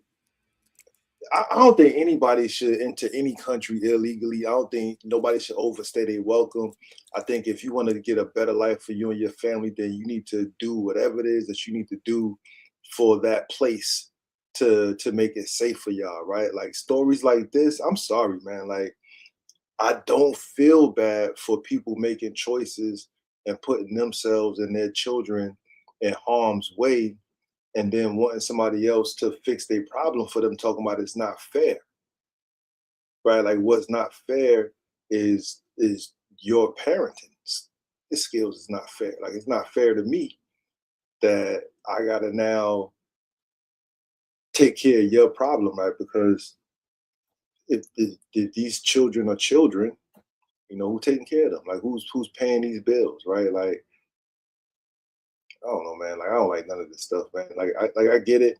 Like, you know, where people come from is horrible, but it can't be horrible enough to go drop your child off somewhere and then leave them. See, we seen this. I feel you, God, but we're seeing something in our lifetime that we thought could happen, but we didn't know that it would happen. It was like one of them things where it's just like, okay, where it may not happen, because we know we have first generation and second generation. Yeah. You know, like people come to a country and, you know, they're the first generation. My mother's from, you know, Jamaica. My dad is from St. Lucia. Okay. So then, like, now I'm born here. All right. So they came here, they working, they blah, blah, blah. Okay. And now I'm American. But it never was the realization that they could be deported. Only if they committed a crime, right? A serious crime. Yeah. You know, so I'm mad if they crime was only that shoplifting. Like I don't like that. Right, you know, 'cause that shows like, you know, because if they was in New York, like that wouldn't have nobody even would have called the police on it. Said toilet paper on there, guy. Like I saw that, you know, it was basic household necessities, and that's air freshener, like, and that's what went to that whole looking at them living in a home with no furniture, like just on the floor with, you know, and maybe they could have went inside one room. They, you know, I think that was staged. I think it was like go in this room. That looks staged to me is what I'm saying. That's what my question meant. Not I don't care how people live, but that looks staged to me. Like that didn't look like somebody that's that just looks staged. Like yeah, but actually seeing this, we're now seeing this happen in real life. So, you know, since we smoking on the word motivation, we got to throw it in there. What is the motivation now? You know, like I'm sure the young girl, the 19-year-old girl, I'm sure now through this trauma and this experience, she should be motivated to say, I'm going to do whatever I can to, you know, be successful. So that way I can give my sister a good life. Okay. And we can be able to live to where we can go see our parents. We can afford to go see our parents from time to time because we're American citizens, you know? And like you even said with the thick accent, okay, a lot of times that is if you only hang with your friends, like, you know how communities be like, it's a whole little Haiti. I think that's crazy. It's a whole little I think that's crazy. It's a whole little Havana. Like what's the motivation for you leaving where you came from to come over here and retain all your differences over like that's not trying to be American, right? Like that's not you trying to fit in or you trying to assimilate or you trying to do whatever. That's you trying to take it. If in Ali's vision, right? That's just you just trying to, you know, get in where you fit in and take advantage. Like I don't get it, but I guess, you know, you just be around all your same people and you just talk like that, and no public school, nowhere. You know. All right. Legally entitled to remain in the U.S. But when we met them, the family was trying to save enough money for a plane ticket for Maria to travel to Honduras as she desperately missed her mom. What do you think about the future? What would you like to have happen? To go visit my mom and dad. That's your dream right now? We are leaving children vulnerable in deeply precarious and uncertain situations. Zain Lakhani says thousands of U.S. citizen children have been caught up in the immigration crackdown. She studies immigration issues at the nonprofit Women's Refugee Commission. NBC5 investigates analyzed government data the University of Washington obtained through a Freedom of Information Act lawsuit. It shows at least 8,889 parents with U.S. citizen children were detained by ICE in just the first 7 months of the new Trump administration. The records make it difficult to determine how many U.S. citizen children those parents had, but the records suggest the number is between 12 and 15,000 kids in 7 months. Just to put that in context, that means 50 U.S. citizen children a day experienced the arrest, detention, potential deportation of one of their parents. 50 a day. And Lakhani says those kids are now at more risk because the Trump administration changed some language in what's called the ICE Detained Parents Directive. She says that directive used to require ICE to help parents facilitate plans for their children before deportation. But the new directive requires ICE to facilitate only when operationally feasible. Lakhani says that allows ICE to prioritize the need for speedy deportations ahead of arrangements for children, which can result in more parents leaving without their kids. So this is, in my view, very much a new family separation crisis. In a statement, an ICE spokesperson told us ICE does not separate families. Parents are asked if they want to be removed with their children, or ICE will place the children with a safe person the parent designates. We asked ICE about Dulce and Maria Zepeda and their mother's claims that ICE would not help reunite her with her children without extended time in detention. The agency did not answer those questions. In a statement, ICE confirmed agents arrested Munoz in August of last year, referring to her as a criminal alien due to the suspected shoplifting incident. The statement went on to say, under President Trump and Secretary Mullen, criminal illegal aliens are not welcome in the United States. In recent weeks, Maria's wish finally happened. The family was able to buy a plane ticket and obtain a Honduran visa for her to reunite with her parents in a country she's never seen. That's crazy. That's super crazy, God. You know what I was thinking though? You know what? I was thinking a lot. You know, I mean, we laughing, but that's to keep from crying, y'all. Trust me. But you know, I don't have no babies. I might adopt some ICE kids. You think there's gonna be a bunch of ICE kids for adoption? I might adopt some ICE kids. Adopt some ICE kids. It sounds funny, though. You know what I'm saying? I might have to talk to my wife, see if she want to adopt some ICE kids. You want these ICE babies? Yeah, ICE babies. You know what I'm saying? ICE baby. because I'm serious. Because I'm just like, man, like that. They're not gonna. Their parents are not gonna be able to come back over here.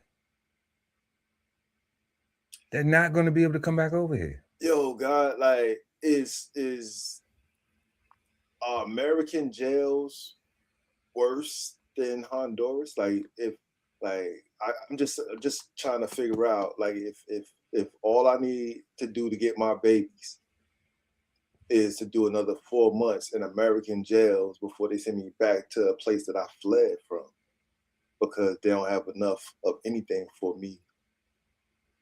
And I say, no, I don't want to do those 4 months in this American jail. Send me back to my country that I fled from and separate me from my children. That just sounds crazy to me, man. It do sound crazy. I don't understand a lot. I don't get it, man. I heard her reason, you know, but there was a father too, you know. So I heard the reason. They said the mother said her heart medication or whatever, okay, or her medical. She said a heart condition, you know, whatever. Yeah, but they give transgender medication in prisons. Facts. So to me, I'm just like, I don't get that. I don't get the fact that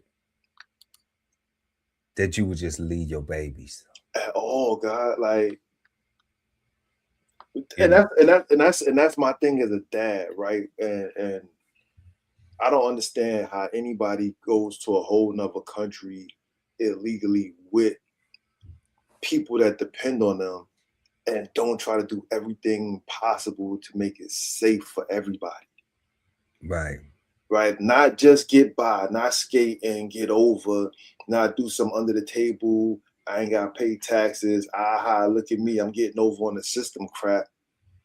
But like, what do I need to do to make it so that I ain't got to worry about this?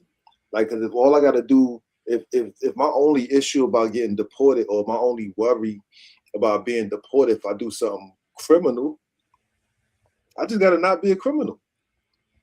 Like, that's not hard. But that's what it used to be. I'm just saying. Like, it used to be that. It used to be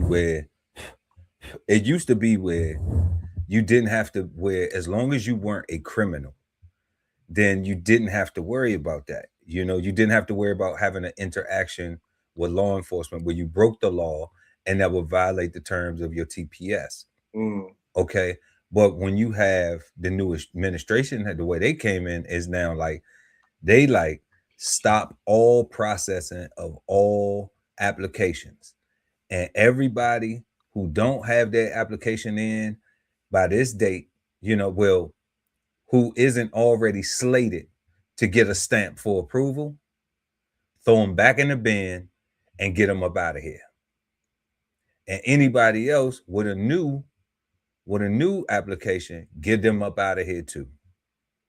Don't even let them apply. If they show up and they like, oh, we trying to, nope, you ain't even supposed to be here. You gone automatically. Automatic U-turn, straight to ICE on a plane. You gone. So that's what's happening now, and that's why I was talking about, like, we living in a time where we getting to see it, where we getting to see those things change, where people could immigrate, go through the be given temporary protective status so they could participate in an economy, all right, start a quality of life, and then eventually their paperwork get pushed through. And it's kind of like that scene in Scarface where you're like, I got a green card, I got one too, look at the picture, you funny looking, you know, right? And no longer is that the case. No longer is that and it can be an American dream for an immigrant, you know. And that's crazy that we're seeing this in our lifetime. You know, we're seeing so much stuff, y'all. Like it's crazy. Like the shooting down of reparations, the whole now the immigrations, no more immigration, you know. Yeah, that reparations thing, like we always knew that they would never give it to us, but for them to actually come out and say that they would never give it to us, like it's different. like kill the convo. Shut it up. You know, shut it up. Don't you better not even you ask for it again, I'm gonna pop you in your mouth. You know what I'm saying?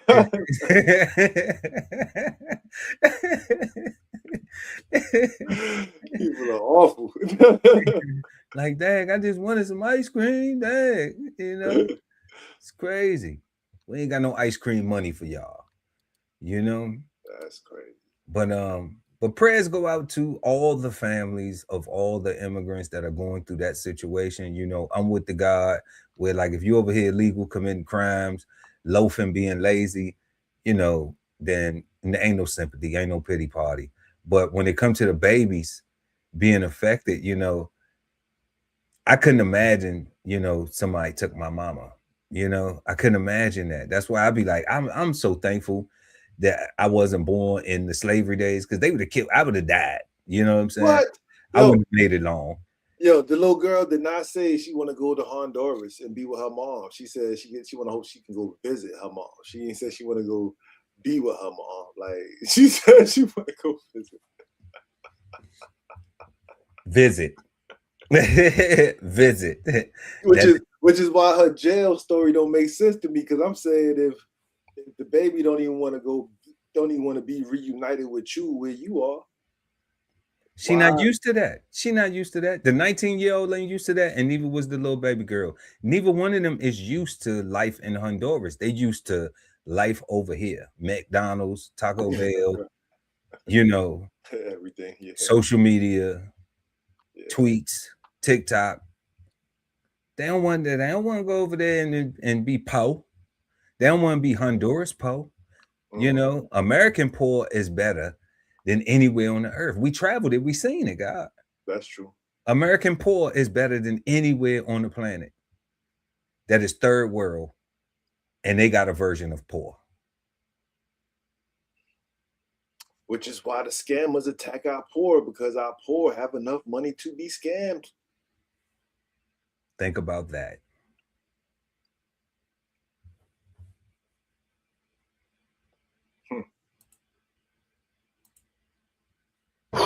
So I am on my lunch break. It is, I don't know, 11:30 or something like that. And I just finished a 3-hour class. We have what's called block, and block is where first and second periods are combined for subjects that need it. And so I literally broke down in the middle of class because I'm teaching seniors. These kids are leaving high school and going to college, hopefully, after they finish. We had 2 paragraphs to read, 1 sentence complete to write. I gave them the sentence stems. I basically completed the sentence for them in the model. These are 17 and 18-year-old kids, and they couldn't fill in 4 words. 4 words. I gave them the scenario. We annotated together. I gave them the answers before we even had the problem. And they couldn't do it. I don't know. I simply don't know where the problem is. This is only day 2. And I have seniors who simply cannot read and seniors who cannot write. They cannot write. They can reason. They have the ability to defend their reasoning if it's talking to their homeboy, but applying that to a written text, 2 paragraphs, and they couldn't do it. Our young black men, our young brown men, our young black girls, and our young brown girls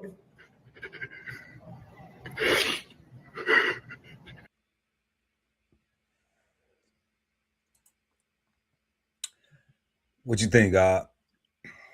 Yo, so I think that he must have just started teaching 2 days ago. That's the only way I'm giving that brother any grace. With the tears, for his crocodile tears. For his crocodile tears, right? Because otherwise I'm saying like that's my problem, right? Like these teachers, these professionals whose whole job in life, their whole career goal and path is to educate our youth, to educate our children, to educate those that are ignorant, right? That's why I say like certain professions should be ordainedly inspired, that you should not be allowed to fall back into teaching when your first thing don't work out. You know, those that can't do teach, so to speak, right? Like So what you think, the guy? He was like a personal trainer first, and and now he a teacher. So now he's so trauma. He's just like, it's the second day. It's the second day. And I didn't realize what they meant by no child left behind. We left them behind. We left them behind. And they in the 12th grade. What am I gonna do? You're gonna pass them illiterate children and help them walk across the stage so they can twerk and they can dance and they can do everything else, because that's the way the system is designing it. All right, yo, and another thing is like that's why I said like these teachers are quick to blame parents. The parents need to be doing this. The parents need to be doing that. And I'm saying, as a parent, I'm not a teacher, right? Like I have not been in school. I don't possess the techniques, the tools, the knowledge, the know-how to teach in an impactful way consistently, so that lessons could be. Because if I did, I would just teach my children myself and won't even bother with this system. Right, like we did with my youngest, right? Like we homeschool, but we actually had to do that. Like that was like that's how I know what I'm saying is right, because that was like a whole thing, that it wasn't just, oh, you're not going to school no more, here's the computer, homeschool. Nah, it was like, all right, so we're not going to school no more, so one of us got to do this, right? And this meant that I got to learn this lesson. Right, so that I can make sure that you can understand it when it's being taught to you, when the information is being on the screen and you say, Mommy, Daddy, what does this mean? That I know what it means because I studied the material beforehand. Right, but that's the parent homeschooling. Like that's the parent learning how to become a teacher. Right, so if I don't have, if you don't have the the place and space to make yourself become a teacher at home, right? Because you are so busy trying to get your financial literacy on and trying to, go from paycheck to paycheck, and you actually send your child to the professionals, and the professionals are not ensuring that they can read and that they can write and that they make it all the way to their senior year. 17 and 18-year-olds. They can't fill in 4 words, right? And you want to talk about, you want to bring up race. And I'm saying, like, no, let's bring up a failure of professionals, right? Like why is our system allowed to, like, if I'm saying like that's like a public service announcement that we need to set these schools on fire and start over, right? Because, or we don't even need teachers no more. Like, let's just do YouTube University. And let's see how we go with that. Like, we got Gen AI for everything now, so I don't even know how much these you saying so you saying if they can't read and they can't write, they can listen and answer questions, right? Right, because if people learn differently, right? Who's to say that this generation of people don't need to learn a certain way, right? And if we just fail to accommodate them and just write them and say, you know what, y'all just bums because we quit, I don't think that make them bums. I think that make us bums, right? I think if I'm a teacher, if I take on the profession of educating and I show up to work and I'm like, I don't want to, like remember that lady, the 911 lady, they showed us she was like, she was just hanging up on people for like 2 hours, and she was like, "Yeah, I just didn't feel like working today." Oh wow, nah. Did they fire her? She went to jail. Oh, good job. Good job. like what you mean? Like, your whole job is saving lives, and you can't not want to do that today, like, or ever. You can only not want to do that on your day off. Right, like, you can't show up to work and not want to teach, and for that dude to be crying, talking about, I can't believe it. Like, what was he doing over the summer? Like he wasn't. I don't know, man. Like, I got a lot to say, man. There's a lot. The curriculum is crazy. It's crazy. Shout out to Rocky Terry 5249. She said a lot of parents are illiterate as well. I see it every day. That's my point. That's why we send them to school, right? Because if I can't read, and I know I can't read, I can't give my child what I don't have and expect them to be better. I gotta send them to where I stop paying attention and say, don't be like me, pay attention. Sound like Rocky Terry be running some dumbass adults all day.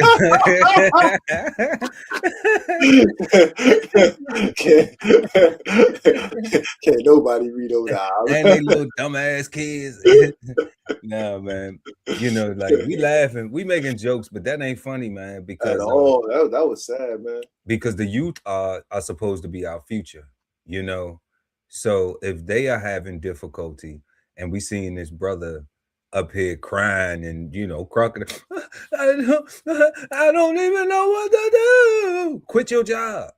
And that's what it looked like to me. It looked like he's looking for consent to quit. Right. Quit your job then. Like, he is not motivated to teach. Like, that's what I'm seeing. I'm seeing a lot of teachers that are not motivated to teach, and they just expecting the children to be better students and expecting the parents to be better parents. And if, like Rocky's saying, like, if the parents are illiterate in the first place, like, they are being better by sending their children to school. You would think, but not if the school is saying no child, like you said, we need to burn it down, right? Not if the school is saying no child left behind, and they saying, well, these comprehension tests and these arithmetic tests aren't important. Just do they get the gist of this thing, and then that allows them to pass to the next grade. The gist, right? So if these are the standards in the school system, then I don't think he lied. I don't think he was looking for a viral moment. No. But he also didn't represent, I think, as a man would represent and be like, man, I got some work to do with these babies. You know what I'm saying? But like, that's the truth. But I'm pissed off that, you know, that we allowing this to happen as teachers, this No Child Left Behind thing. Like, he ain't point out the fact that it's no way that them children could have made it to the 12th grade at 17 and 18 years old without that function. He sounded like he gave up on them. You know, because even if he didn't say, what did they, you know, even if he didn't even try to say, what are the parents doing there? They helping them with homework. I heard they don't even be sending babies home with homework no more. That's rare, you know? So it's crazy. But if that's our future, you know, we're in trouble, guys. If that's the future. Because the teachers are yeah. The teachers are crying. Yeah. The teachers are like, I don't know what to do. The teachers are pulling out their hair. Give me about 30 more years, man. I'm up out of here, man. Like, so about 30 more. I'm gone. So check it out, guys. If the teachers are unmotivated, are they not indirectly promoting and teaching bumhoodness or bumdom? Like, are they not teaching this, like give up? Like, it's because that's what I saw. Like, I saw him like give up to me. Well, what they are reiterating is no accountability. No accountability, for real. And then we're creating a culture where if you call somebody dumb, like we up here having fun with it, but if you call somebody dumb or illiterate, or say, well, you can't read, you know, then you're wrong for pointing out the truth about that person. And I don't see jobs that are being created. I don't see, with the AI revolution, a structure that's being created to facilitate these children that lack this level of comprehension. So how does that look for them when we talking about being bums, creating bums, a bum school system, you know, that is fostering this narrative, facilitating it? What does that look like for the babies for the future? You know, how are they supposed to have a future? What are they supposed to look forward to when, of course, knowing that they can't read, knowing that they can't write, they're also going to have some type of psychological anxiety about that. And inferiority and all that. You know, because they'll be around other people who can, if you ever put them in an environment, they're not going to be the ones that want to step up and be like, you know, well, let me read. I remember, God, when I moved to Atlanta and I was in the 10th grade, and when I got in my English class, the teacher used to always make me read, and I hated it. But what I didn't realize was that she made me read because I articulated words. I learned to read in the North. All right. So I articulated words, and she was so, and I knew how to read real good. Okay. You see me read now, like we read pretty good. Some words I ain't quite good at, you know, but we can articulate it and we can get it out when we focused, right? So she used to force me to read. You know, I didn't even appreciate that till later in life. I didn't even appreciate the fact that she wasn't picking on me. She enjoyed hearing me read because all the other students in the class had problems enunciating and pronouncing the words, because the system was allowing them to pass through the different grades without being literate enough to read the text of the books, you know. So it's just one of them things where I'm just like, man, we need that type of motivation. We need that to come back. And the only way that comes back is with homework, is with practice. Read this. If he can look at his 17 and 18-year-olds, then that brother should be going to the school board saying, I got a classroom full of 18 and 7 full of 17-year-old and 18-year-old young adults who cannot put together a sentence. They cannot read, and some of them cannot write. This did not happen over the summer. No, they wasn't good in 11th grade reading. They wasn't good in 10th, 9th, 8th, 6th, 7th. And then got all the way here and then just forgot. Right. So we need to do something different. You know, we need to focus on this. How can we focus on this? What can we do? What can we, you know, what do we have? What tools do we have? Well, we ain't got to spend no more money. Maybe we can just restructure something that we got going on internally now. So we don't even have to get no more budget. We don't need to ask nobody for no money. It's just something that we need to do within the curriculum, do a restructure, you know, but they got to want that. And I don't be thinking they wanting that enough. I think he crying online, but he just going home like these dumbass kids. Yeah, because I feel like to your point, right? I feel like he's saying like, you know, if the parents wanted it enough, the parents would do what you just got finished saying, instead of him seeing that like he's in a position to, like you got the power. He on the front lines. Right, like you the one that know exactly what it is that like you got the education, you got the desire, right? You got the tools and you got access to actually make it to where it needs to be, right? And you know who you need to talk to. Like parents don't know any of that. Like parents just know how to complain to the principal and to whoever. You know what I'm saying? Like we don't even be knowing what the right complaint that we need to be saying is to make things happen. We just know if we complain enough, you'll do something because you get tired of seeing us, and you might get scared that I'm actually gonna call my attorney. Yeah, or get punched in the face. You know, depend on the parent. Right, like, but you know, that's why they got the police there, so they ain't even worried about that no more. It's crazy. Yeah, but yeah, y'all, that's what we dealing with, man. And if you know some young people that can't read, man, encourage them. You know, help them out. Don't we? You know, we sit up here clowning, but at the same time, you know, it's not cool, man. That's our future. You know, the babies, the jits, you know, without them, and everybody ain't gonna be a streamer.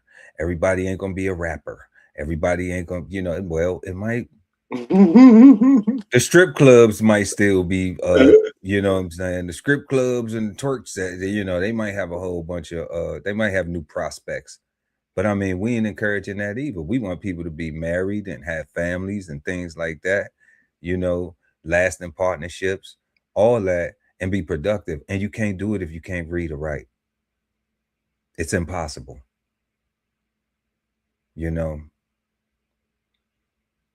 it is impossible. Very, very sad. But you've just been Flavor Bomb, and now back to our show. Yeah, y'all. So we've been smoking on motivation tonight. And we are at our fifth and final question. Is the word motivation bad, good, or misunderstood? The God Ali Dawood at BK Soul Farm. I'm a lifeaholic, God. Motivation is good, right? Like the definition, the thesaurus, my understanding of it, your understanding of it. Like even the questions and I build on it. Everything that I'm seeing is good. It's all good. No doubt, no doubt. Man, I'm gonna say it's good and it's misunderstood, because I think that the misunderstanding of it is people misinterpret motivation as telling somebody what to do or trying to control them. You know, or yeah, I think that that's what sometimes motivation gets misinterpreted as. And because we in a world where, you know, people have a problem with how things are said, sometimes not what's said, it confuses the situation.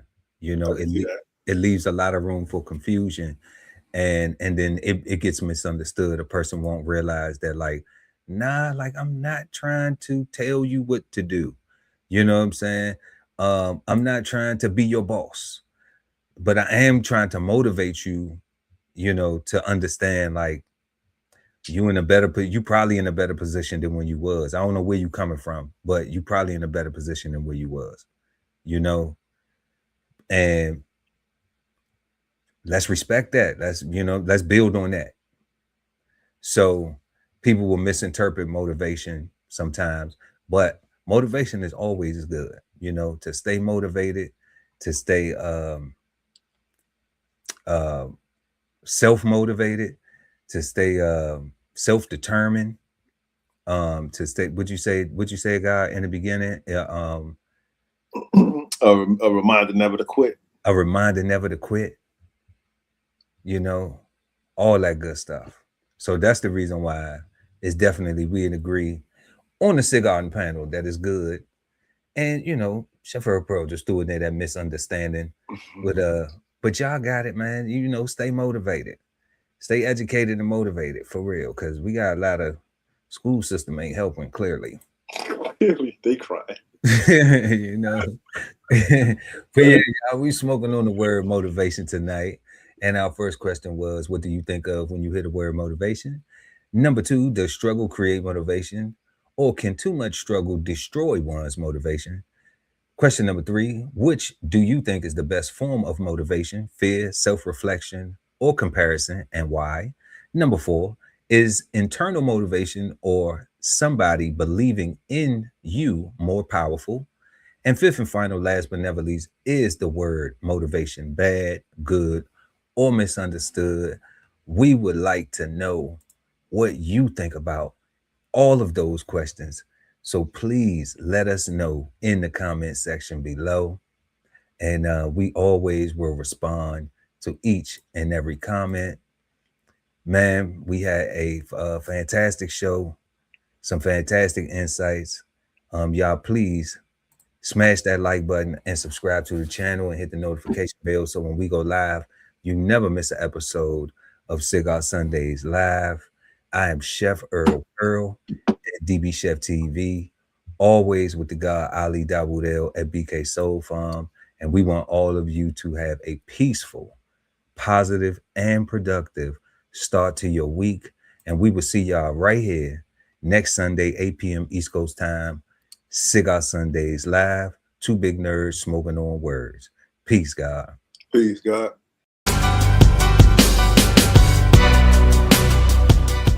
BKSoulFarm.com, 1016-160 self-sustainability. Jump on the list and get yourself together, right?